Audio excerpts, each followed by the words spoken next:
You are listening to the People Centric Podcast, where we talk through the toughest challenges that people face at work and give practical advice to fixing those challenges. Thanks for joining our movement to create workplaces that are happier, healthier, aligned, and empowered by putting people at the center of all that we do.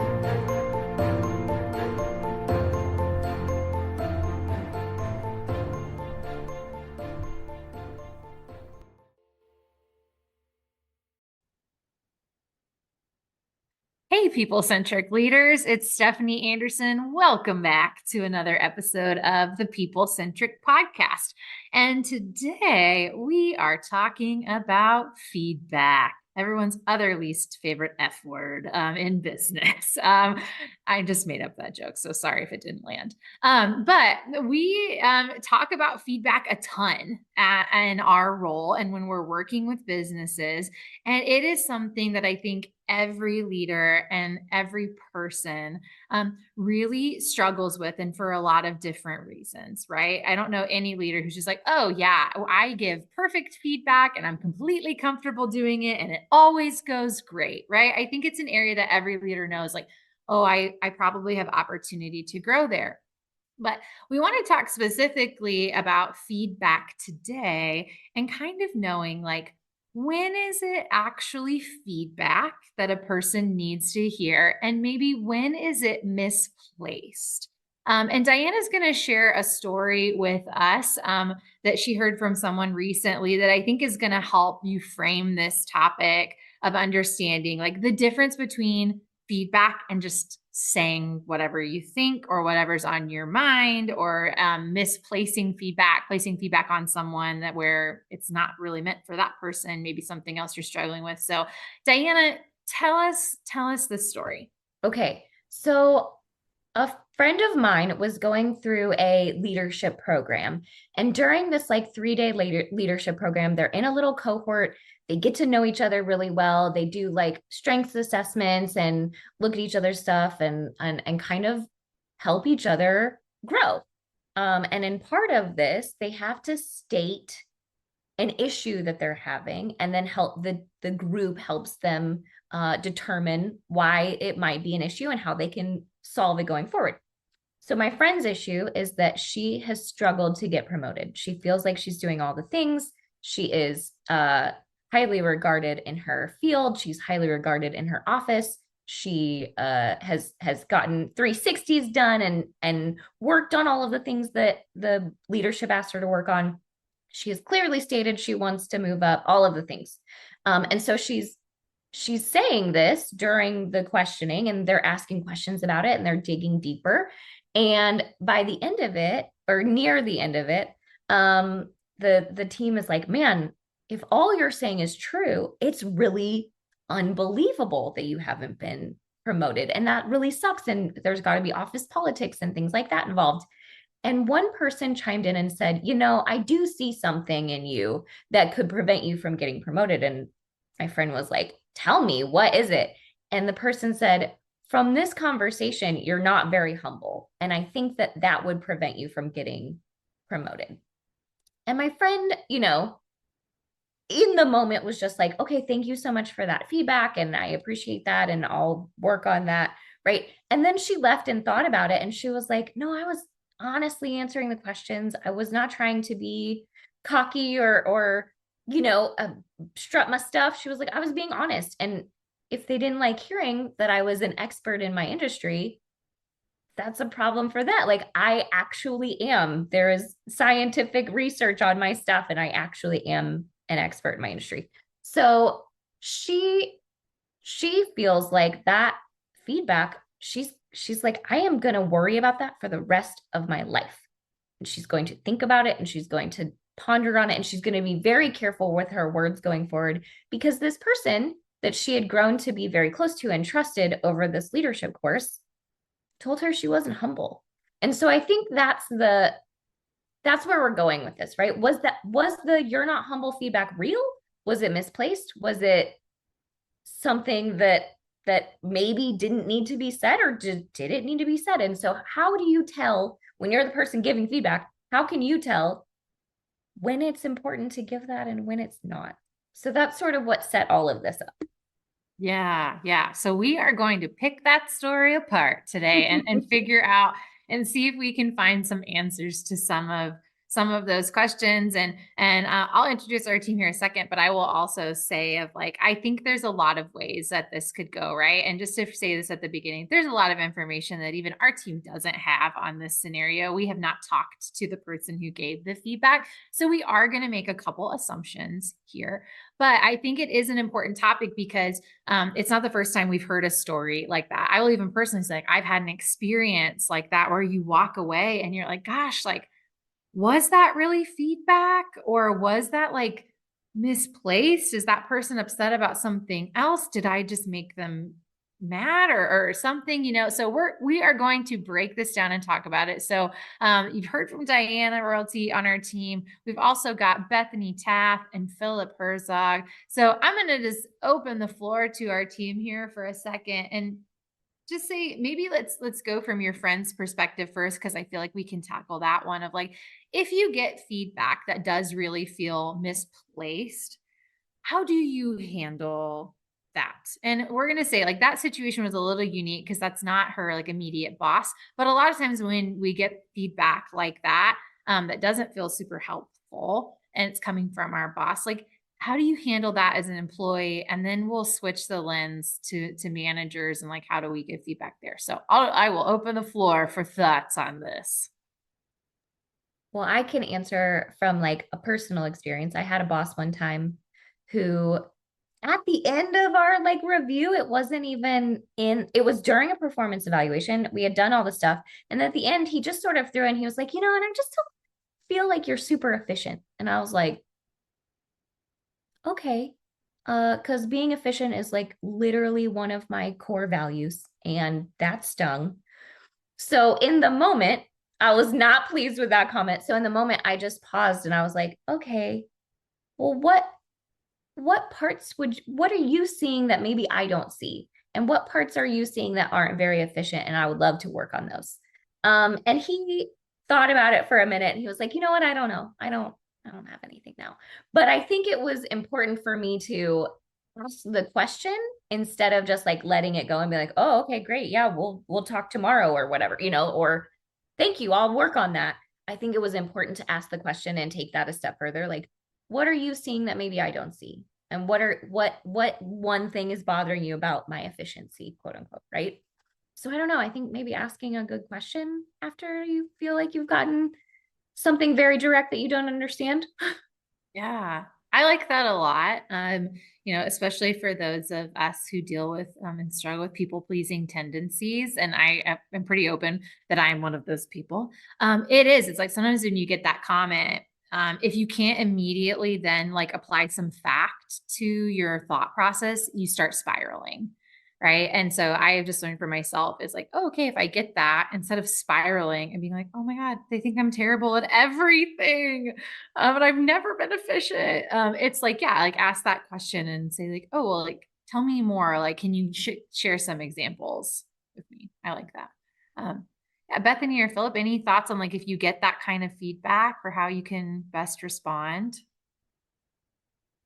I don't know. My tendency is this is just my personal probably preference, but I think it's like in that setting, what was really hard about the story that you shared, Diana, and sorry, baby sounds in the back, is that it was in front of a lot of people, which makes it feel a little bit harder and more personal, which is just kind of how that situation was set up. And so for me, I'm like, if I got that kind of feedback somewhere, I'd probably want to have like more of a one-on-one conversation with that person, not to tell them they shouldn't have given me that feedback necessarily, but just to ask those questions that you asked, Diana, to say like, oh, maybe they do see something that I don't see, or maybe they just completely misread what was happening or the situation or things like that, because we don't know each other very well, or it was just a really small just like a really small snapshot of what's going on, and they didn't really get to see the bigger picture.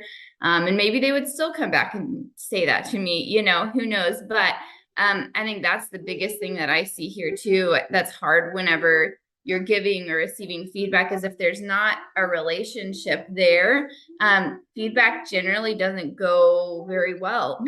So if you don't know that person very well, and you're just offering your own observations, it's hard. And that's something that we have to do a lot with people within our job, is that we are coming into organizations and we could just give some feedback. But if we shortcut it without, if we shortcut the relationship and try to say, here's what I see, then it just doesn't go very well. We have to take some time to build that.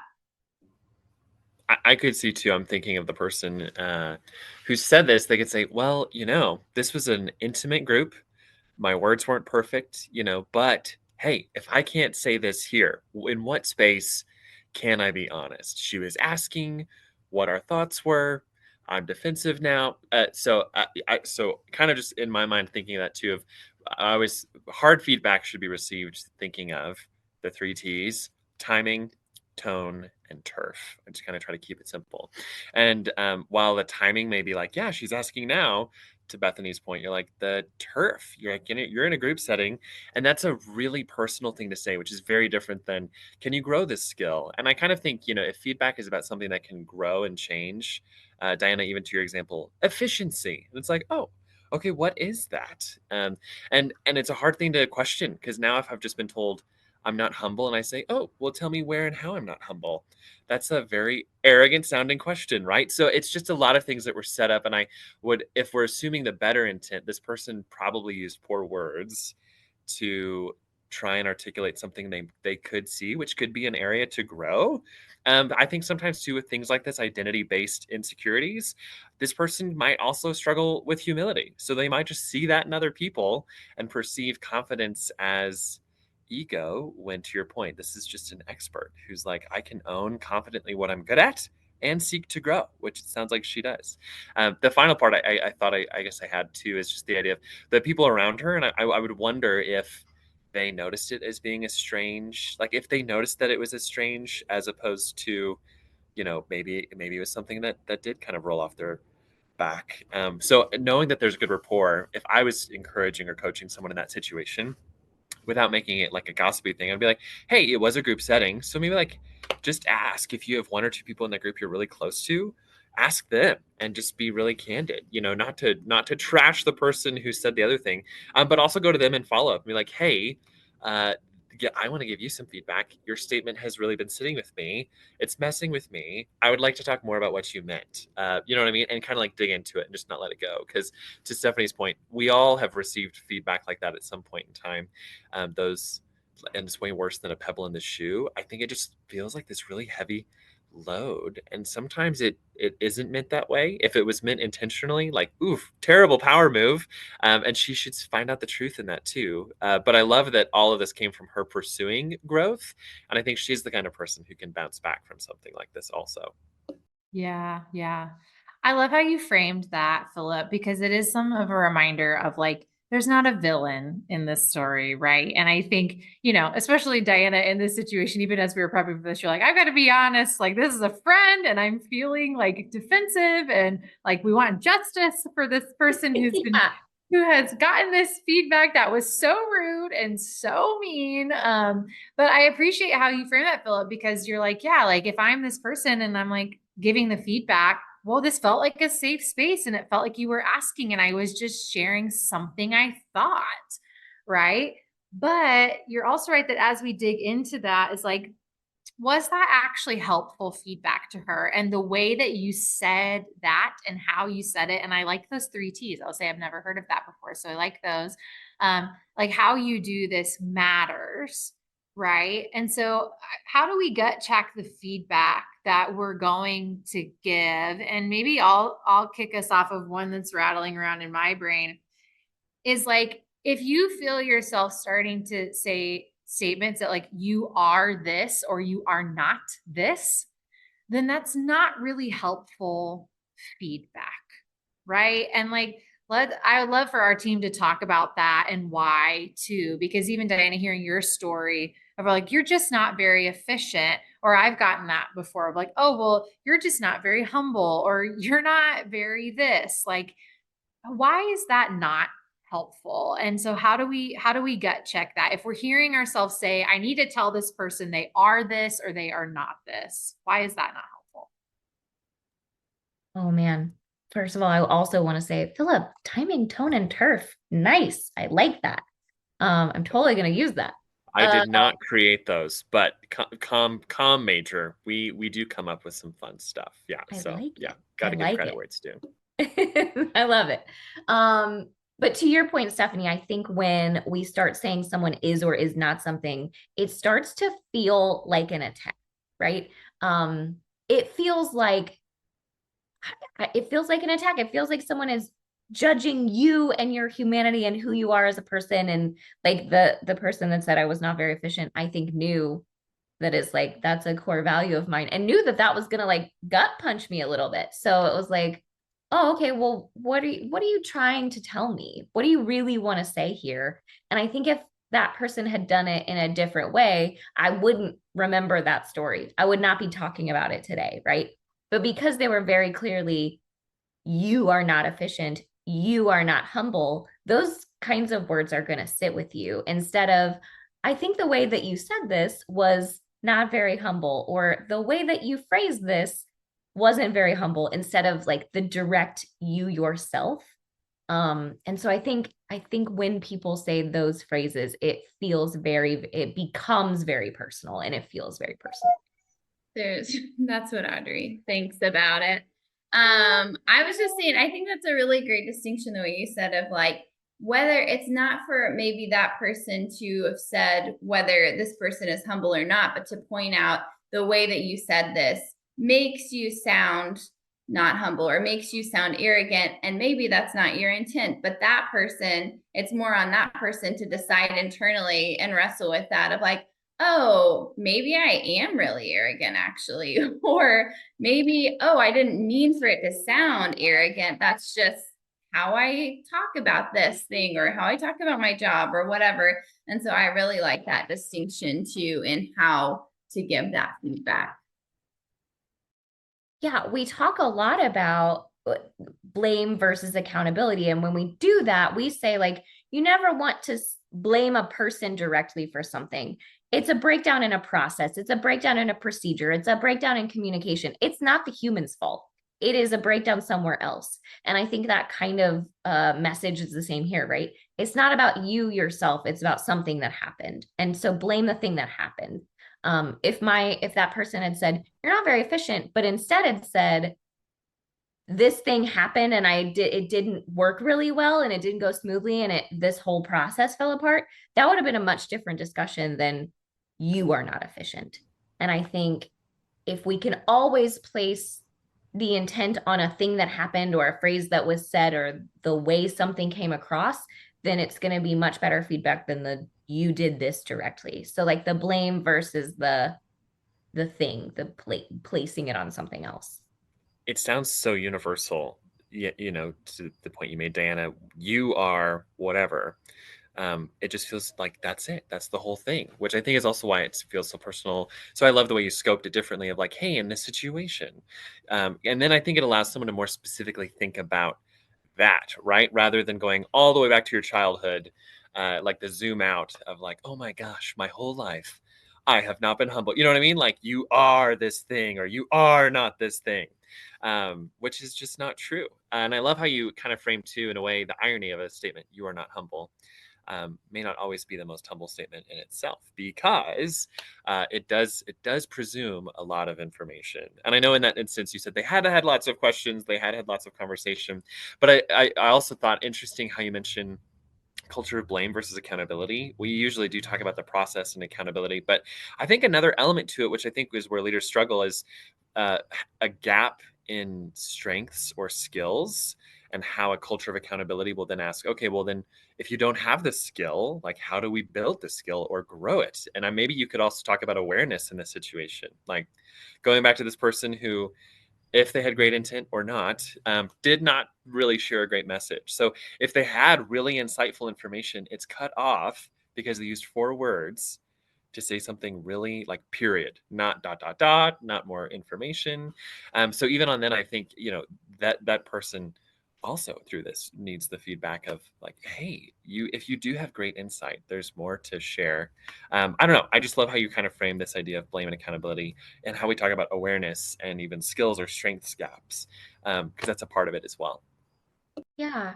And I do think that the best feedback is specific. So those really broad statements about a human probably are not helpful for anyone. Even the good statements, right? Like, Philip, you are amazing and I adore you. But like, why? Right? Like, why? What did I do that you think is amazing? Why do you enjoy working with me? Like, the Oh, more I'm specific so you can get. humble. I know. I'm I so know. humble. I know why I'm amazing. Yeah. I know. I know. But I think even the good stuff, it's just better feedback if it's specific. If it's like, instead of you're amazing, it's I love how you did this. I love when you do these things. And those types of things are what help people grow. That's what help people find their strengths. That's what helps people understand the things they're good at, instead of these very weird, broad statements about them as a human being in general.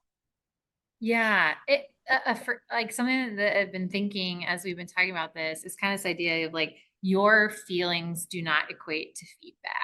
So like, and I love that how you frame that even in a positive way, Diana. If I feel that Philip is fantastic at his job and all those things, it doesn't actually help Philip to like do more of those good things at work if I'm just like, you are just so great. And we do, like, we all appreciate those compliments. But I think that's where there's a difference between a compliment and positive feedback. And we hear leaders like struggle with that distinction a lot too. Like the compliment is like, you're awesome. I like you. Great. Like constructive or positive feedback says, I love how you just did that. Or I saw you do this in this meeting, or you saw you work on this thing. And like, that was awesome because. So I think like framing it that way positively, but then also I think sometimes when these words come out of our mouths, that it's not that helpful feedback. And we start saying the you are or you aren't, and we're talking about someone as a human being, it's often more of a reflection of just how we feel in that moment of, yeah, like maybe I said something that wasn't very humble, right? But that doesn't mean that I am not a humble person, or I can think for myself when I had a scenario like this, you know, this was early in my professional life, had someone to give me feedback that I wasn't nice. Right. And now the story behind that is I said something not nice in a meeting, like, right. And like to our team. And I would say my default leadership style is probably still fairly authoritarian, but like 20-year-old Stephanie, fresh out of college, was just like pretty authoritarian some days. And I was stressed and frustrated and trying to plan things to save the world in my nonprofit life. And all of that was on my shoulders as a 22-year-old. And I said something unkind in a meeting, right? But instead of focusing on, hey, Stephanie, what you said was not kind, what you said was not nice, the feedback that I received was, you are not a nice person. And everyone thinks this about you, and I think this about you. And like, it was devastating to me. And ultimately, like, I can look back on that now because it's been a very long time and think like, yeah, like what I said in that moment wasn't kind, but it actually was not at all helpful feedback for me to you to tell me that you didn't feel like I was nice, because then I didn't know what to do with that. I had no idea what to do with that. And so actually it led to me becoming a toxic employee on that team, because then I started saying, well, like, if that's how you see me, then you think about other people that way. And then I started writing a really strong story about who that leader was as a person. Now, to this day, I do not believe that that leader gives good feedback, right? But they also weren't a complete villain in that. And I was definitely not the complete hero in that story. So just to think about that too. And like, how do you gut check yourself if you're starting to, if you feel really strongly about a person, or you start hearing yourself saying they are or they aren't, like gut check yourself. And is this a feeling? Is this just how I feel in this moment? Or is this actually feedback that I need to give? And And again, if you get to the point where like, okay, it's a feeling, but I feel like they need to hear it, then I think you just need to give yourself more time till you're willing. Like it's kind of this idea of like, don't fight, like fight fair, and don't give feedback when you're super angry. Don't do that because it's not going to go really well. Like don't let your emotion get the better of you. And sometimes that's just even when you're giving feedback, like don't let your emotions get the better of you. If you're super frustrated with somebody, then that may not be the best day to give them feedback. Like think about it, kind of like self-edit, use a little emotional intelligence there to be like, yeah, probably what's going to come out of my mouth today, although maybe there's some truth in it, is not actually going to be helpful to this person. And like I need to think of maybe specific examples or things that I could point to, so I'm not just blaming them as a human being and saying you're not humble, you're not nice, of like what would actually help them grow. Because otherwise, to be honest, and I think what your friend felt in that moment, and then I can think for myself, it just felt brutal. It just felt like you just got punched in the face, right? And then you do spiral and think about it that way. So yeah, like gut check yourself on some of this stuff.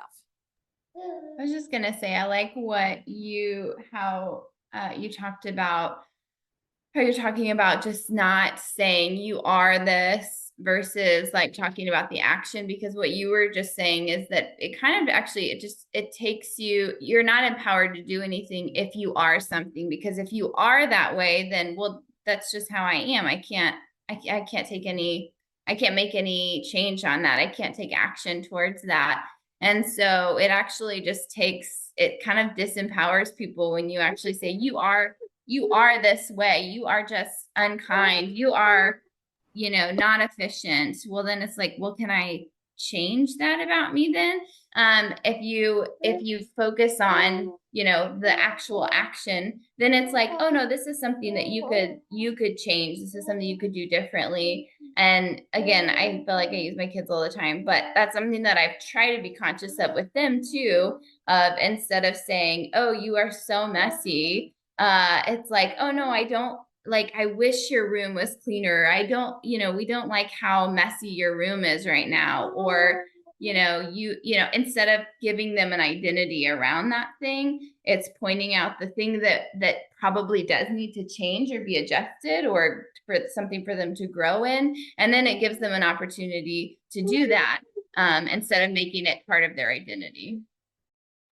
And we'll also, oh, go ahead, Philip. Oh, no, we all unmuted on that one because yes, Good. we're so, one thing even, we've started doing as a team is just kind of, I would say, upgrading how we share feedback with each other even. And it's a timely topic for us. And 3 questions we've started using just for each other, whether we're looking for feedback or offering and sharing it, are just 3 simple questions. Like, hey, what am I doing that I should keep doing more of?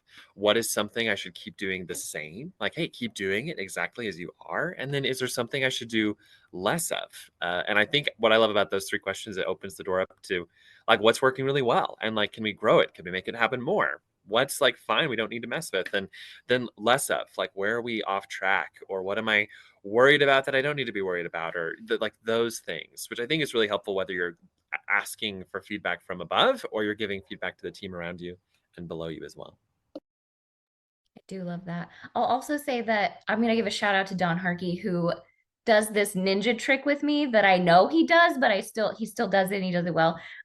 When he's giving me feedback, he'll say things like, I feel like you struggled with this, and he'll be very specific. I feel like you struggled with this thing, or I feel like you didn't do as well at this thing as you had hoped you would. And then he'll put it back on me and be like, what do you think about that? Right. And so he just makes this statement of like, I feel like you probably, and then he wants me to talk about it. Right. Which I think is so brilliant, because then it's me unpacking the thing, and it's not him directly saying, this didn't go well, or you didn't do what I expected, or you didn't hit the expectation. Right. It's him saying, how do you feel you did? How do you feel that went? And instead of like directly giving feedback, he lets me unpack it for him.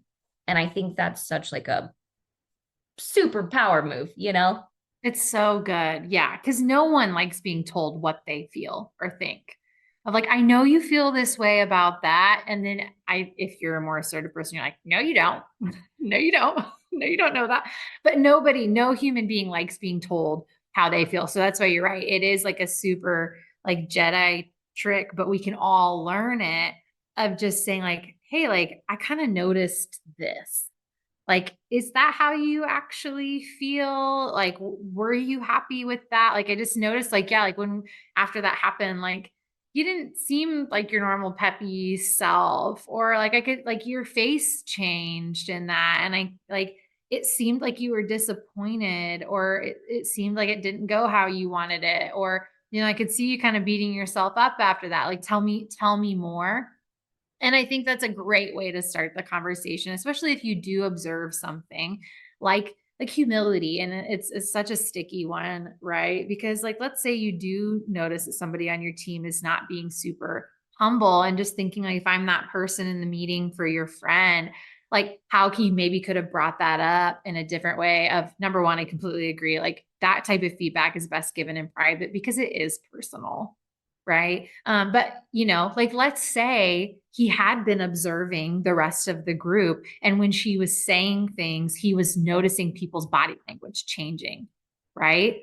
Then that's what he could have gone to her and said, like, hey, I noticed while you were talking about this, some people's body language was changing and how they were reacting and responding to you. Like, why do you think that might be? And like ask her, well, why do you think someone's face might change when you say that? Or why would they furrow their brow? Or why would they do this? Or why might someone roll their eyes at that? And it's not making her responsible for other people's reactions because she can't control that, but just helping to say if her goal in those conversations is to be as successful as she possibly can be and be aligned with people and get the result that you want, then that type of like nonverbal response is not helping you get there. So how could you phrase that differently? And then maybe help her get to the point of saying, oh, well, like, yeah, that might have sounded pretty cocky, I guess. And maybe someone like reacted to that because it came off really strong.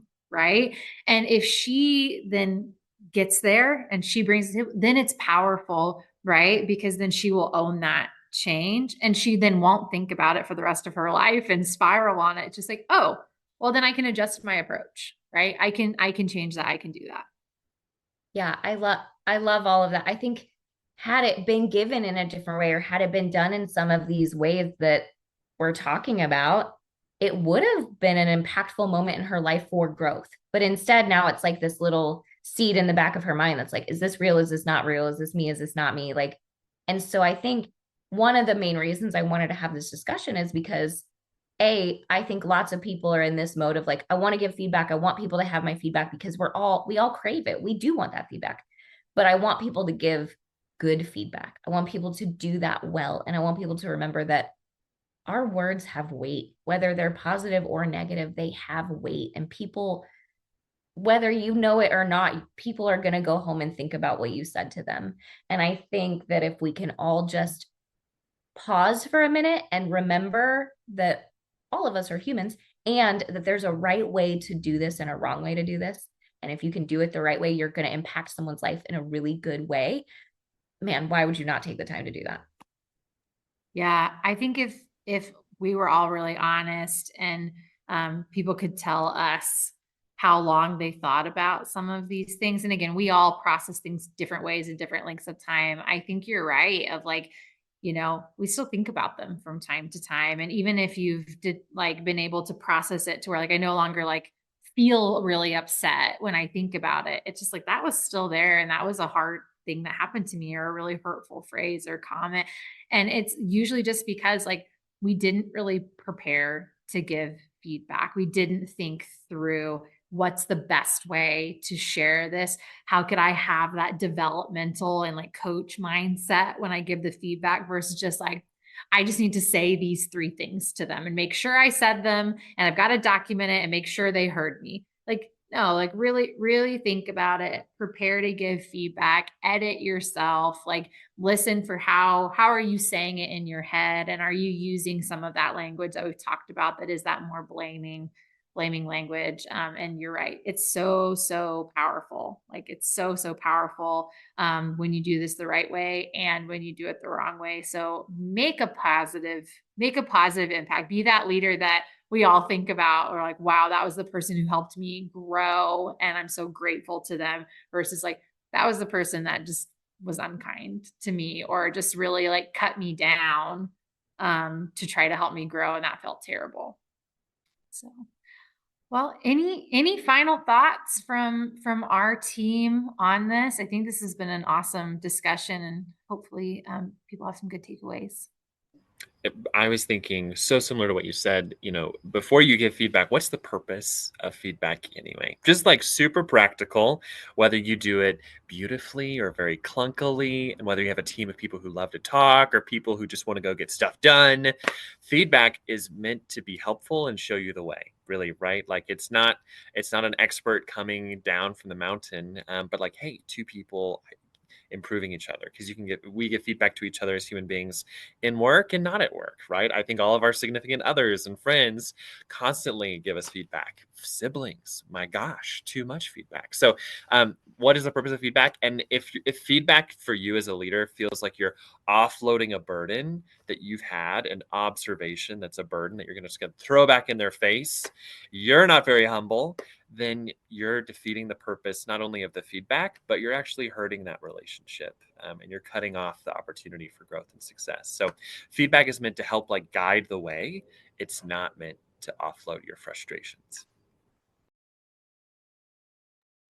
Great way to end us, Philip. Thank you for that. So we hope you enjoyed this podcast and have a takeaway from it. And, if this is something that you struggle with and want to talk about it more, reach out to us. Or if you see this culture of blame versus accountability on your team, we've got support and resources for you. But we hope this was really helpful. And all the details for how to get a hold of us are in the outro. So thanks, and we will talk to you soon.